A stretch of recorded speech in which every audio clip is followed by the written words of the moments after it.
Hey, Goatman here for another video explaining all of the intricacies of Arknights Endfield so you don't have to stay confused. If you don't understand other systems of the game, I'll have a video on each mechanic and have already posted one on the art system, so go check that out. Today though, I'll be going through how damage works stat by stat, how it all interacts with kits, and explain any other complicated terms. It's a brand new game to TC, so a lot of terms were unknown, but today I'm going to try and help fix that.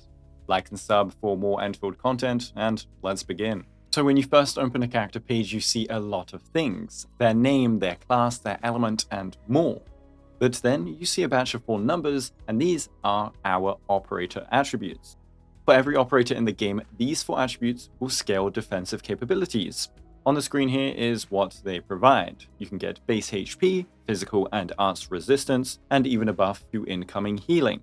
The way you get these bonuses is through weapons and gear pieces, and every gear piece has 1 to 2 of these attributes. What really matters though are the 2 attributes specifically highlighted, and every operator has their unique 2 attributes that they scale on. The yellow attribute is your main attribute, and the grey one is your second attribute. This means if you see a stat buff that increases your main attribute percent and yours is strength, it means it will multiply your strength stat. Likewise with secondary attribute percent. Anyways, what's really powerful about these 2 is that they give you what's called attribute attack percent based on how much you have of it. Your main one gives you 0.5% attribute attack for every point you have of it, whereas your secondary one gives you 0.2% attribute attack per point. This stat is different to other attack percent sources, like in weapons and gear, and the 2 multiply each other rather than being additive. Anyways, the last thing to note on these attributes is that some operators have additional scaling based on them, like Jahi increases her healing based on her main attribute will, but increases her buff on her ultimate based on her secondary attribute, which is intellect. Anyways, this all leads to attack, the stat that nearly all damage scales on so far. Your operators all have their own base attack, and every weapon also has its own base attack. Combine these together for your total base attack. You then multiply this by 1 plus any non-attribute attack percent. So if you see attack percent in a weapon's main stat effect, you take that into account for the calculation here. You then add any fixed attack, but this is super rare as of 1.0 and doesn't exist as far as I know in the endgame gear, only in early game gear and weapons. It does however exist in some foods, notably this meat stew, which should be the strongest damage increase consumable in the game right now. And then you multiply it all by 1 plus any attribute attack percent, the stat we saw earlier. And this can be a serious amount, since in the endgame we can hit over values of 300% of this stat. This is also why that meat stew is so great. That flat 180 is getting multiplied by this attribute attack percent, whereas attack percent only multiplied the base attack.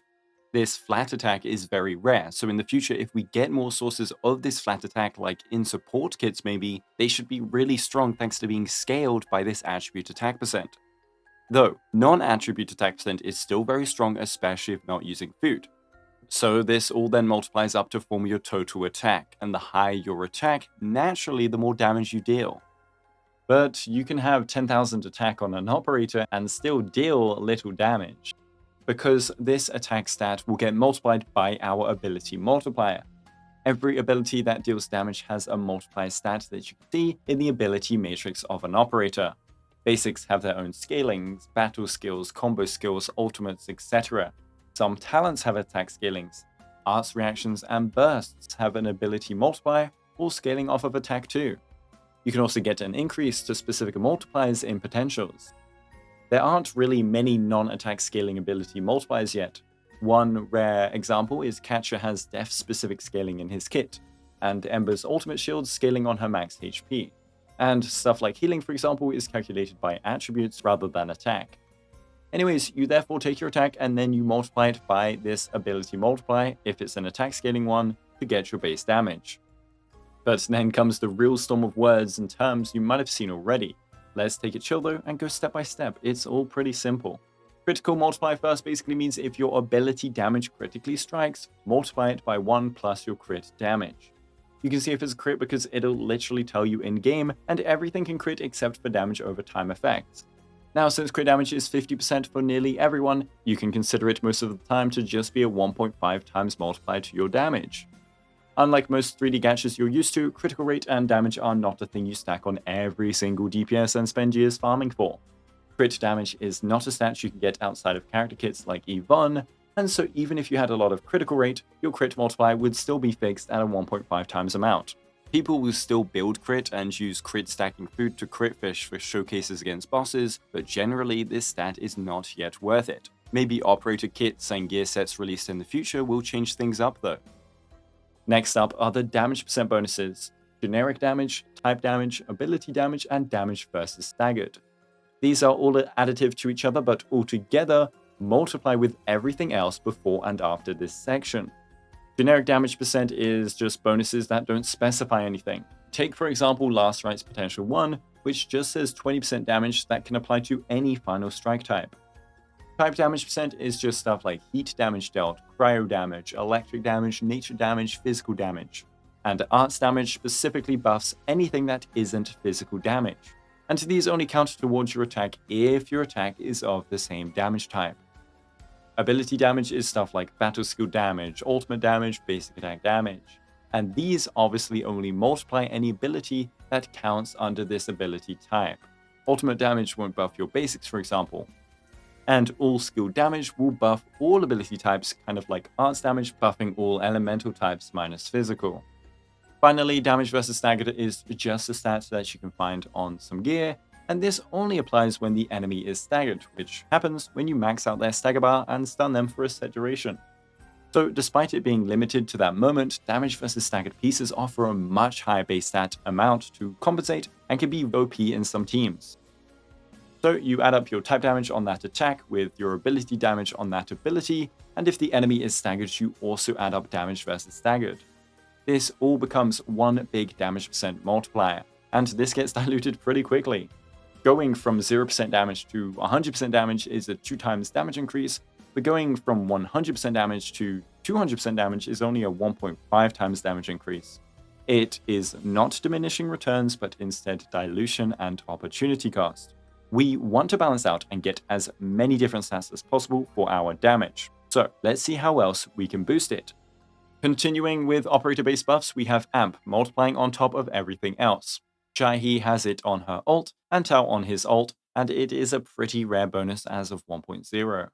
So if you see Amp in the future, remember it's rare and cool. All you gotta do though is multiply your damage from before by 1 plus this Amp amount if it corresponds to your damage type. Simple. And the only remaining thing that can be applied to your operator to increase damage is Link, but this is specific to only Akikuri and Li Feng's kits right now. It is a buff to battle skills or ultimates only, and is a one-time consumable buff. It buffs battle skills by a straight 1.3 times multiplier, and ultimates by a 1.2 times 1. It can stack up to 4, but literally has diminishing returns this time. Anyway, on the enemy side of things, we first have Susceptibility.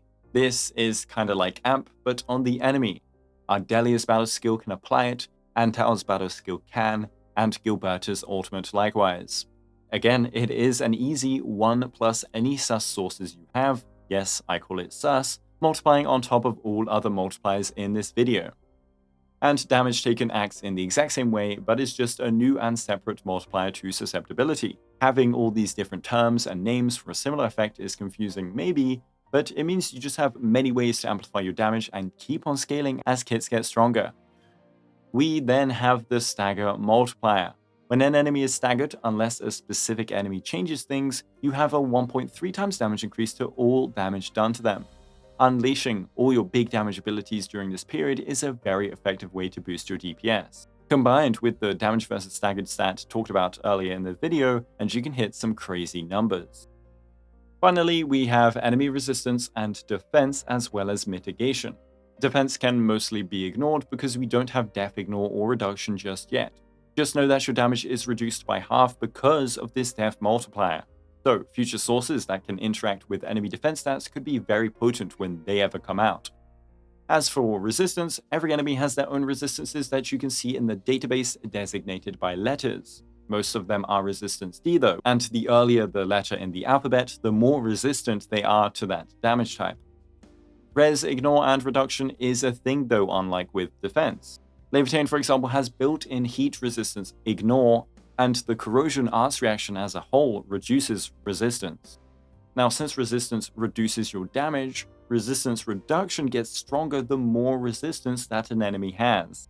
For example, reducing a neutral enemy's resistance by 20% means a 1.2 times increase to damage, but reducing an enemy with 20% resistance by that same 20% reduction results in a 1.25 times increase to damage. But resistance in general will be used to counter certain damage types and get you to swap off onto other carries and teams. There is also final damage reduction or mitigation, but this is very specific and rare to have on an enemy as far as I'm aware. One example though are the big shield enemies. They have a mitigation multiplier when attacking their shield. Anyways, don't worry too much about this stat. And that's everything that multiplies. So you take your total attack, multiply it by your damage percent sources when applicable, multiply it by the crit multiplier if it crits, multiply it by amp, sus, damage taken, multiply it by the stagger multiplier if applicable, then unfortunately multiply it by 0.5, and then by any resistance the enemy has, reduced or not. If there's link, battle skills, and ults also get a new multiplier, but that's its own special thing. But anyways, that's why stacking up different damage multipliers is effective. Having a ton of damage percent doesn't do much.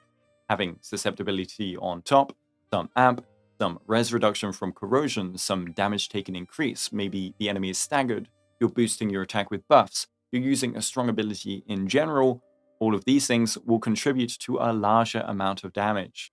It's why you'll see these insane numbers from Last Right full support teams. Avoiding dilution is the key, but also make sure the units with these buffs also synergize with your team, of course. As for arts, I talk about their multipliers and how they work in their own guide, but their damage formula is mostly the same. They don't take any ability damage because they are reactions and statuses instead, but they still take any amp, damage taken, damage percent buffs, and susceptibility that correspond to their damage type. Heat damage percent and heat sus will buff combustion, physical damage taken will buff crush, etc. Just remember that physical doesn't count as an arts type, only heat, cryo, nature, electric bursts, and reactions do, so any arts damage buffs will not increase the power of something like crush or breach. They can also still all crit, with the exception of combustion's damage over time effect. Now, physical statuses, arts bursts, and arts reactions all have a new multiplier exclusive to them that normal damage does not, and that is arts intensity. This has a 1 point to 1% damage increase conversion. So if I have 100 arts intensity, my arts burst and reactions will deal double the damage multiplied by all these other buffs. So that's all how damage works, but there are still lots of terms in our gear and stat pages that people might want to know about, so let's go through them before ending the video. Arts intensity is explained better in the arts video and also explained a little bit just before, increasing damage by any arts reactions or physical statuses. But what it also does is increase the stagger of stagger-based effects, as well as increase the potency of damage-increasing effects, so breach, electrification, and corrosion. Combo skill cooldown is a multiplier reducing the cooldown of your combo skill. Crazy, right? The only real source of this right now is the Frontiers gear set passive, and it can either make tight rotations much safer or lead to new ability combinations. Ultimate gain efficiency is your energy recharge, your energy regenerate stat. It is a multiplier to any energy you gain. Supports will likely stack this for more buffs in a fight, but some non-supports can run it too for utility, and sometimes even DPS can run it to hit energy breakpoints in rare cases. Stagger efficiency bonus is a multiplier to all the stagger that an operator deals. This can be seen on the Swordmaster gear set passive. So if I do 20 stagger, a 20% bonus means I now do 24 stagger. Physical teams already do a ton of stagger, and so pairing this with Swordmaster sets means they have the best stagger speed among any team as of release. With all of these terms and the damage formula under your belt, you should have a much easier time understanding what makes a kit good, what makes a gear set useful, or what makes a weapon strong. Be sure to like and sub if you enjoyed this guide and share to others that might also need any of this information. Thank you so much for watching and have a guoba day.